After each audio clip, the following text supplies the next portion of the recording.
plusieurs manières. Parler à nos pères, par le prophète. Dieu, dans ces derniers temps, nous a parlé par le Fils. Il l'a établi héritier de toutes choses. Par lui, il a aussi créé l'univers. Le Fils est le reflet de sa gloire et l'empreinte de sa personne. Amen. C'est le Fils. Parce qu'il était obéissant, Dieu l'a adopté. Ça veut dire qu'il l'a placé héritier de toutes choses. Amen. Et c'était à la montagne des transfigurations. 2, 3 témoins terrestres. Pierre, Jean et Jacques. Jésus les avait amenés à la montagne. Et quand Jésus se transfigure, on l'a vu dans la gloire. Sa robe brillait d'une blancheur terrible. Son visage était devenu comme le soleil. Pierre, Jean, Jacques, on vit le Seigneur dans la gloire. Et à ses côtés, il y avait Élie et il y avait Moïse. S'entretenant avec lui dans la gloire. Amen. Alors que Pierre est excité, il criera: Seigneur, autorise que je dresse 3 tentes ici. Une tente pour vous, une tente pour Moïse, une tente pour Élie, et nous puissions rester seulement ici, qu'on ne rentre pas. Amen. Les choses surnaturelles excitent les gens. Mais il faut toujours garder sa maîtrise. Au même instant, le ciel a parlé. Il dit: celui-ci est mon fils bien-aimé. Écoutez-le. Comme vous avez toujours écouté le Père, désormais, écoutez le Fils. En d'autres termes, le Fils maintenant, étant établi héritier de toutes les choses, il a reçu tous les pouvoirs de son Père. Il avait la signature de son Père. C'est ça l'adoption. Le même pouvoir que le Père. Alléluia. Maintenant, nous tous qui avons cru en lui, suivez-moi bien. Nous avons été justifiés. Avec la justification, vous n'êtes pas encore un Christ. Voilà. Alléluia. Amen. Vous faites un pas de plus. La sanctification. Vous n'êtes pas encore en Christ. C'est par le baptême du Saint-Esprit que vous entrez dans le corps. Dans le corps du Fils adopté. Et vous devenez aussi enfant d'adoption. Amen. C'est ici la grande différence entre les appelés et les élus. Amen. Dieu, dans sa préscience, il pouvait d'avance connaître qui croirait et qui ne croirait pas.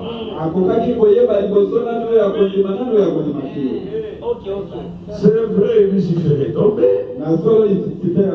Il est devenu Satan. C'est vrai que Satan a fait tomber Adam et Ève. Mais la solution du péché, Dieu l'a préparé aussi avant la fondation du monde. Quelle était la solution? Dieu lui-même devait venir dans la chair et le sang. Dieu lui-même devait monter au calvaire, payer le prix du rachat.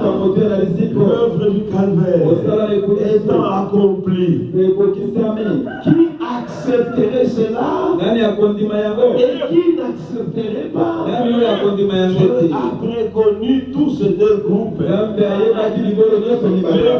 incrédules et le croyant. Ce n'est pas Dieu qui a fait que tels soient des croyants, que tels soient des incrédules. Dieu a créé l'homme libre. Il a donné les libres arbitres. Amen.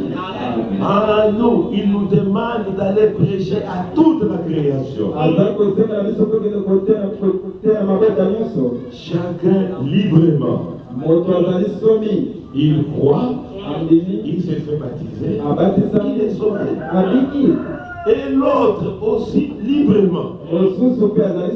Il refuse, il rejette, il sera condamné. Ce n'est pas la faute de Dieu. C'est ici dans le plan du salut. Vous devez faire beaucoup la part des choses. Amen. Il y a la présence de Dieu.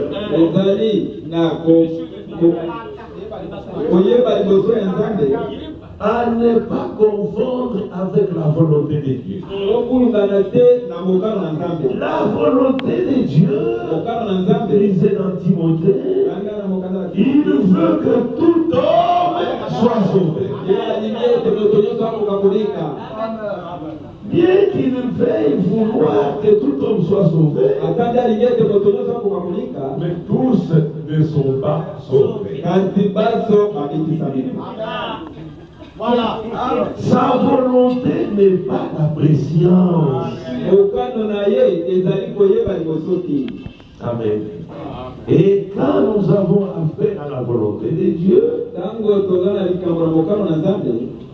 considérez aussi que l'homme a sa propre volonté.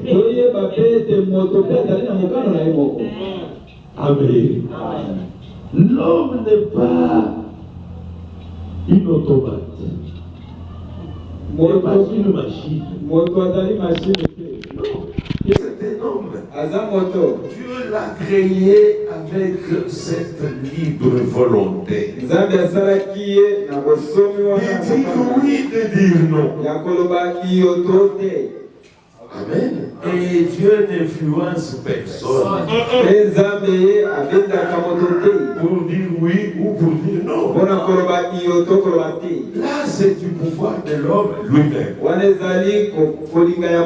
C'est ainsi que Frère Franck nous écrit. Dieu a toujours montré clairement sa volonté. Il ne va pas vous contraindre. Il vous laisse libre de choix. Si vous aimez la vie, vous croirez. Si vous-même vous n'aimez pas la vie, Il y a des gens qui vous diront, cessez de me parler de votre histoire là de religion. Je vais aller en enfer. Là, je vais rencontrer Franco. Nous allons commencer à danser la musique. Et non, comme ça, vous allez le faire quoi? Il est libre. Et respectez aussi la liberté de tout homme. Amen. Ce sont les trois éléments. Quand vous ne les définissez pas bien, vous allez tomber dans la confusion. Oh, moi si je ne veux pas dans l'enlèvement, c'est la volonté de Dieu. Là, vous mentez. La volonté de Dieu est que tous soient sauvés. C'est votre propre volonté. Vous refusez le salut. Vous rejetez le message. C'est comme ça que vous allez manquer l'enlèvement. Amen. C'est ainsi que nous revenons maintenant encore à l'élection et à la prédestination avant de terminer. Comme on a lu,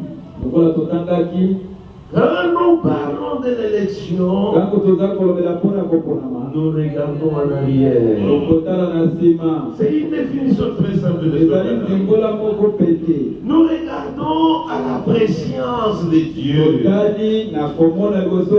Dieu est Dieu parce qu'il est omniscient. Amen. Quand il a passé en revue toute la création, du commencement à la fin, alléluia, il pouvait d'avance voir, connaître ceux qui croiraient et ceux qui ne croiraient pas. Le deux groupes, ceux qui accepteraient l'œuvre de la croix et ceux qui n'accepteraient pas. Deux groupes.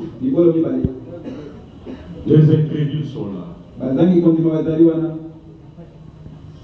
Qu'est-ce que Dieu devait en faire? Il refuse la solution du péché. Et Dieu a décidé de les consumer par le feu.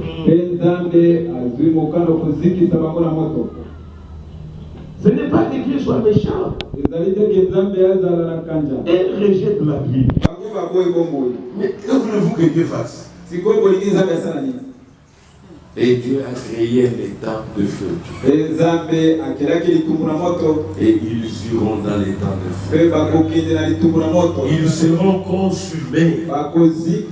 Pourquoi Dieu doit les consumer? Il ne faudrait pas que ces incrédules viennent dans son éternité.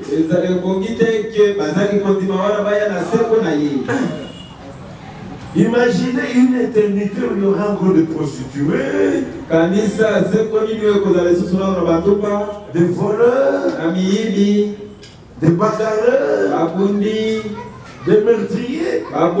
Ça sera quel genre d'éternité? Non. Ces gens, il faut les détruire pour qu'ils n'apparaissent pas dans l'éternité. Et ce qui détruit bien, c'est le feu. Dieu a détruit l'humanité par les eaux du temps de l'Élige. Mais l'eau détruit, mais ne fait pas disparaître. On a vu le troisième jour le cadavre commencer à flotter. Dieu a dit qu'il ne détruit plus par les eaux. Il faut le feu. Parce que ça vous réduit ensemble. Ça vous réduit ensemble.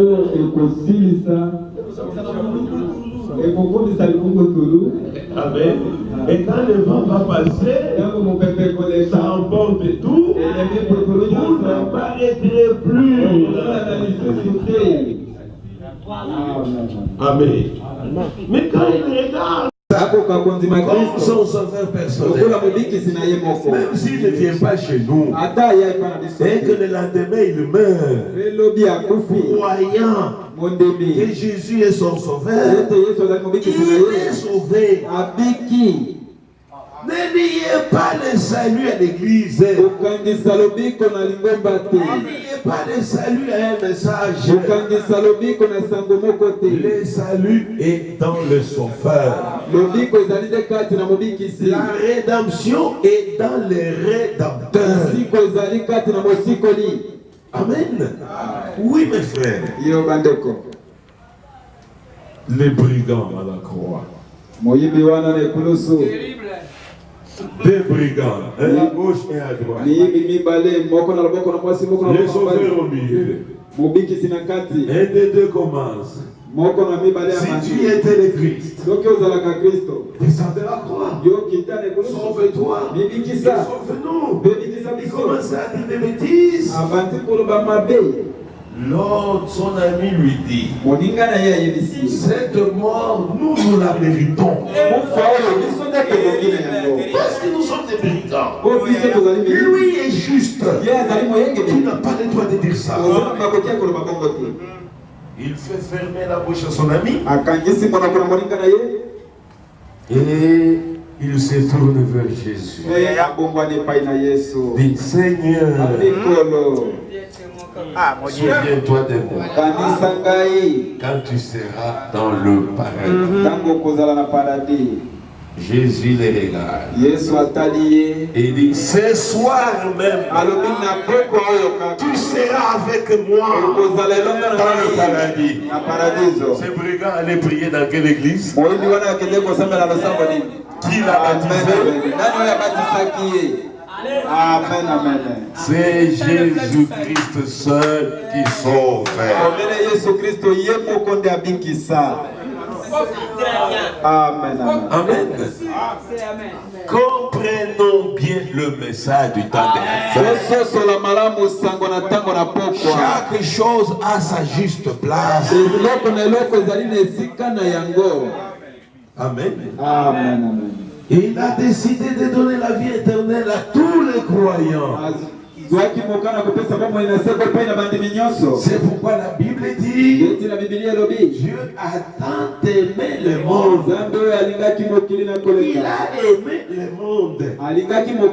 Et il a donné son Fils unique afin que quiconque croit ne périsse pas, qu'il ait la vie éternelle. Quiconque, c'est quiconque.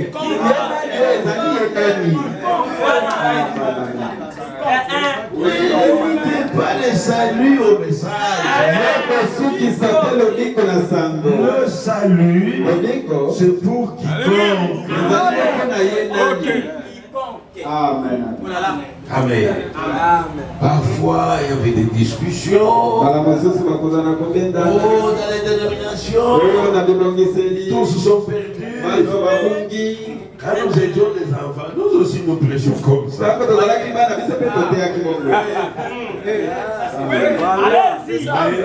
Le temps est arrivé où nous devons prêcher ce message avec exactitude.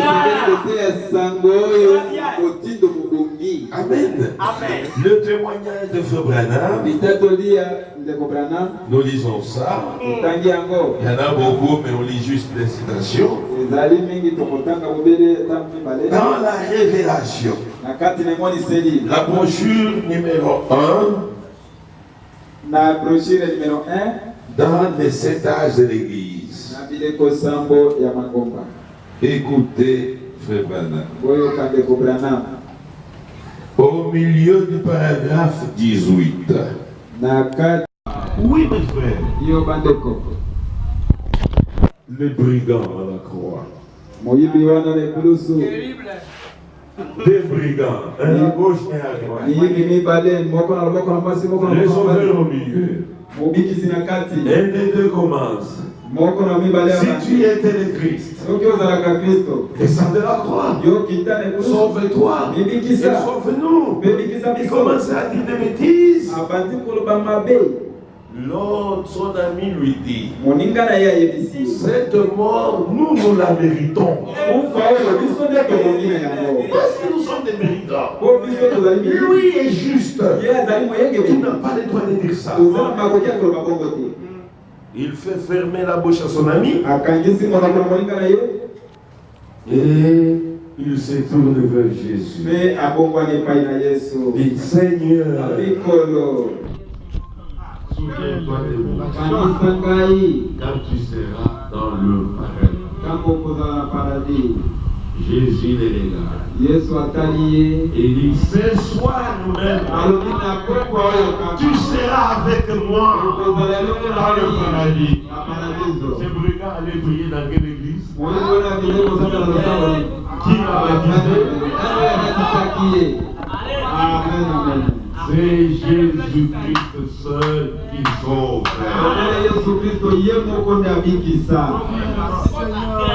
Amen. Amen. Amen.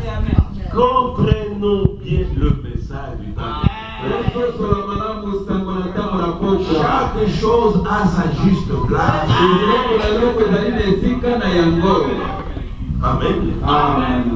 Il a décidé de donner la vie éternelle à tous les croyants.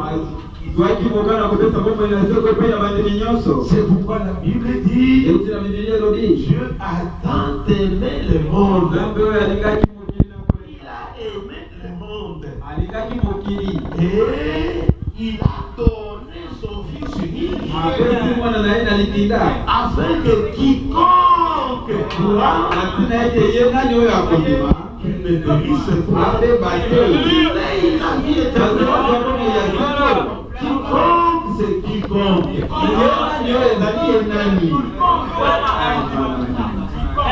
Ne limitez pas les saluts au message. Le salut, c'est pour quiconque. Amen. Amen. Parfois, il y avait des discussions. Dans les dénominations, tous se sont perdus. Quand nous étions des enfants, nous aussi nous prêchions comme ça. Le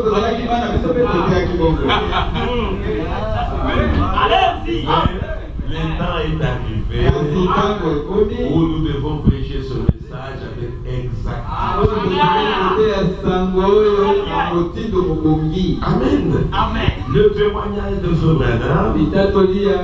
Branham, nous lisons ça. Il y en a beaucoup, mais on lit juste les citations. Dans la révélation, la brochure numéro 1, dans les étages de l'église. Écoutez, frère Branham. Au milieu du paragraphe 18. Vous pouvez lire tous les paragraphes. Si un homme est catholique et compte sur l'église catholique pour son salut, il est perdu. S'il est baptiste et compte sur l'église baptiste, il est perdu. De même, le pentecôtiste qui compte sur l'église pentecôtiste pour le sauver, il est perdu.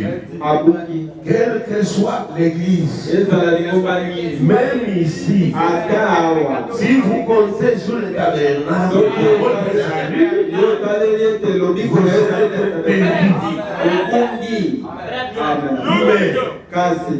si cette personne se repose sérieusement par la foi dans l'œuvre achevée par Christ, il est sauvé. Fais un laquelle il appartient. Vous êtes sauvés par grâce par le moyen de la foi. Amen. Amen. Quiconque, où qu'il peut être, s'il investit sa foi dans l'œuvre du calvaire et tout son cœur, il est sauvé. Il est sauvé. Amen. La reine de Séba. Voilà. Il y a beaucoup de prédications sur la reine de Séba. Paragraphe 26. Je vous donnerai la date. Paragraphe 6. 26.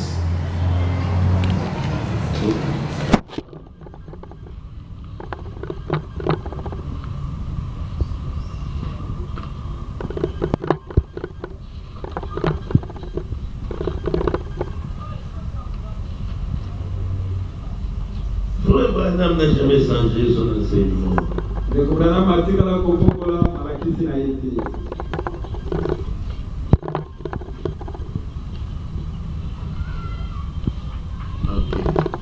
Quelles sont ces brochures? Prenons la condamnation par représentation.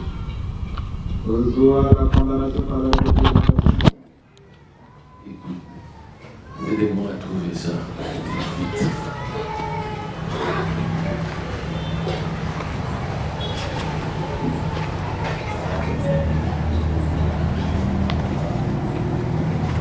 Ok. Vite là-bas. Non, ça y est ici. La condamnation par représentation. Paragraphe 20 et paragraphe 24. Écoutez.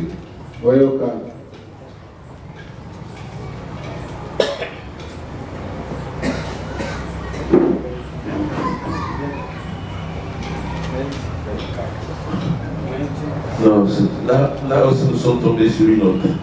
Cherchez.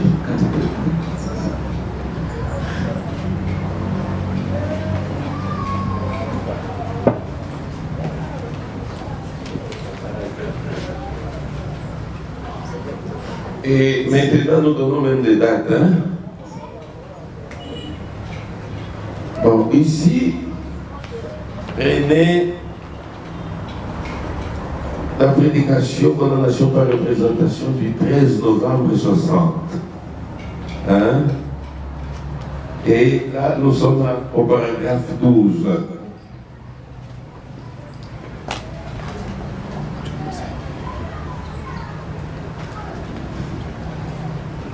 Écoutez, j'ai dit, si un catholique romain, s'il compte sur l'Église catholique, ce qui est leur doctrine fondamentale, mais s'il croit que c'est l'Église catholique qui va les sauver, il est perdu.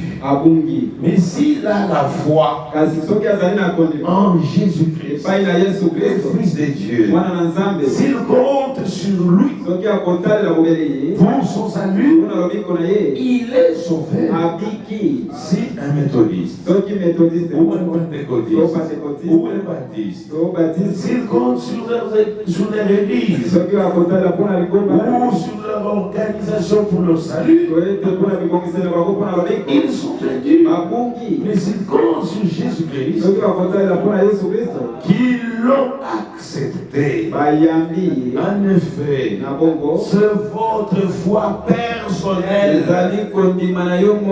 en Jésus-Christ qui nous sauve. Amen. Que vous soyez baptiste, pentecôtiste, luthérien, catholique, juif ou n'importe quoi d'autre, c'est votre foi personnelle en Jésus-Christ. Amen.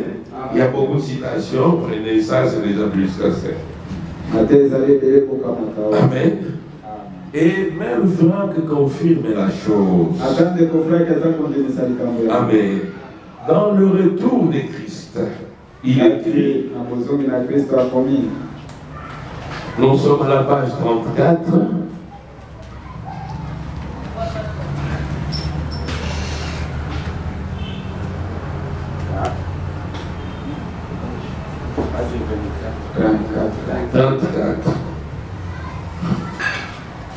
Pour aller vite.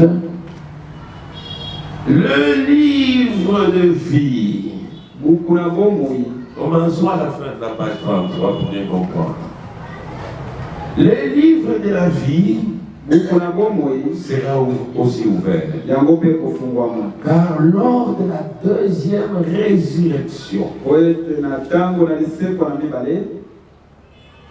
il y aura aussi des personnes dont les noms seront trouvés dans le livre de la vie. Donc tout n'est pas terminé avec l'enlèvement. Au jugement dernier, il y a des gens dont les noms se trouveront dans les livres de vie. Les livres de l'agneau se rapportent à ceux qui ont part à la première résurrection.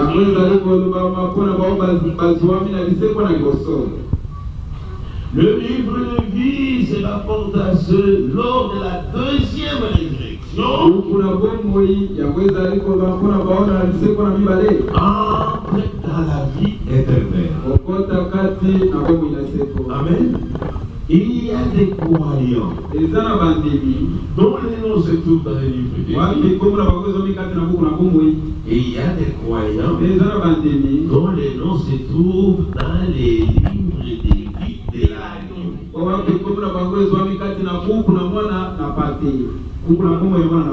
Amen. Ceux-là dont les noms se trouvent seulement dans les livres de vie, ils vont ressusciter à la dernière résurrection, au jugement dernier, au trône blanc du jugement. Et ils vont aussi entrer dans la vie éternelle. Ils ne sont pas allés dans l'enlèvement. Ils ne sont pas allés aux noces de l'agneau. Ils ne sont pas entrés dans la nouvelle Jérusalem. Ils n'ont pas régné avec Christ dans les milléniums. Mais à la fin, ils entrent aussi dans la vie éternelle. Amen. Nous parlons du plan de salut. Amen. Et ne refusez pas tous ces gens de la vie éternelle. Terminons d'abord ici. Il y a des personnes qui, de leur vivant, ont cru à Jésus-Christ et ont reçu la vie éternelle. Cela se rapporte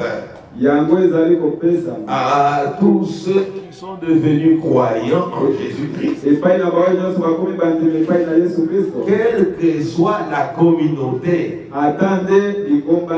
dans laquelle ils se trouvaient, donc quelle que soit la communauté, malgré leur foi sincère en Jésus-Christ, l'ayant reçu comme Seigneur et Sauveur,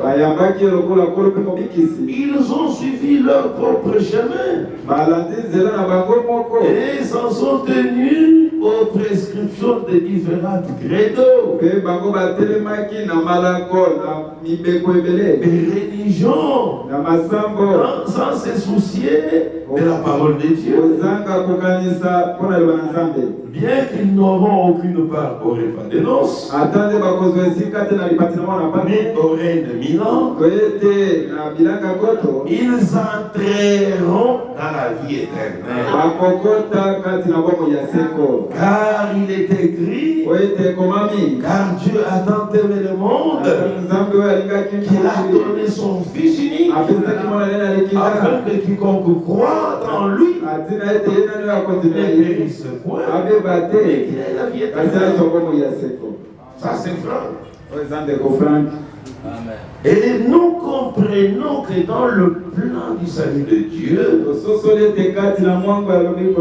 en plus de deux groupes, le groupe des incrédules, il y avait le groupe des croyants, sans considérer la communauté à laquelle appartiennent ces gens. Ne prêchons plus comme de petits enfants dans les temps. Oh, venez chez nous. C'est alors que vous serez sauvés. Pour le salut, donnez-lui Jésus-Christ crucifié. S'il accepte, il est sauvé, c'est tout. Amen. Quand vous commencez à lui dire, oh, chez vous, vous faites ceci, là, ce n'est plus l'évangile. Là, c'est la doctrine maintenant. Amen. Ces gens-là, ils peuvent même suivre leur propre chemin. Mais la foi est en Christ. Ils sont sauvés. Ils n'iront pas dans l'enlèvement. Mais au jugement dernier, ils recevront leur vie. Amen. C'est en cette place précise que le message maintenant prend sa place. Amen. Ce message n'a pas été envoyé à tous les croyants. Ce message est envoyé seulement aux élus.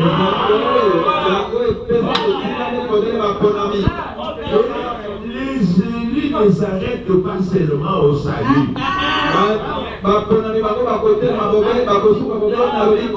Ils ne s'arrêtent pas seulement à la justification. Comme Branham disait, vous pouvez être justifié sans être sanctifié. Vous arrêtez à la justification. Vous êtes sauvé, mais vous n'irez pas dans la vie. Vous pouvez être sanctifié sans être baptisé du Saint-Esprit. Vous vous arrêtez seulement à la sanctification, comme les vierges folles. Les vierges folles, ce ne sont pas des incrédules. Ce sont les croyants qui s'arrêtent à la sanctification. Mais les élus, ils poussent après la sanctification jusque dans le baptême d'Israël.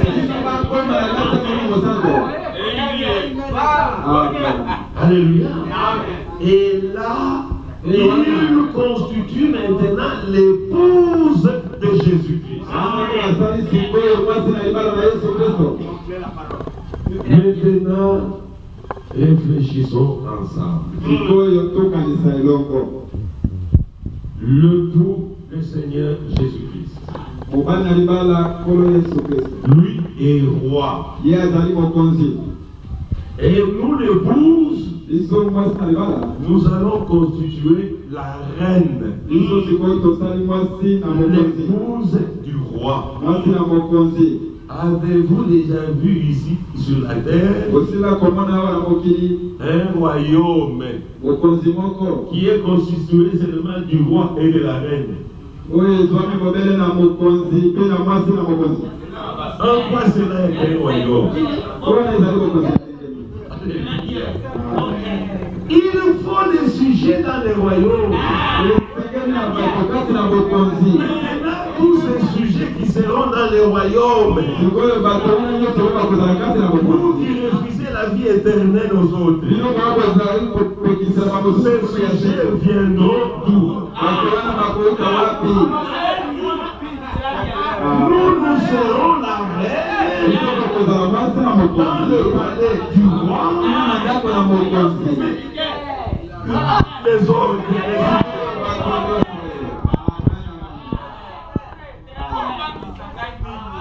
nous ne sommes plus du temps où on critiquait les gens. Nous sommes au temps où nous devons aider les gens. Branham ne condamnait pas les individus, lui condamnait les systèmes. Nous aussi nous condamnons les systèmes. Nous ne jugeons jamais les individus. Le salut vient de l'Éternel. Le salut ne vient pas de Branham. Le salut vient de l'Éternel.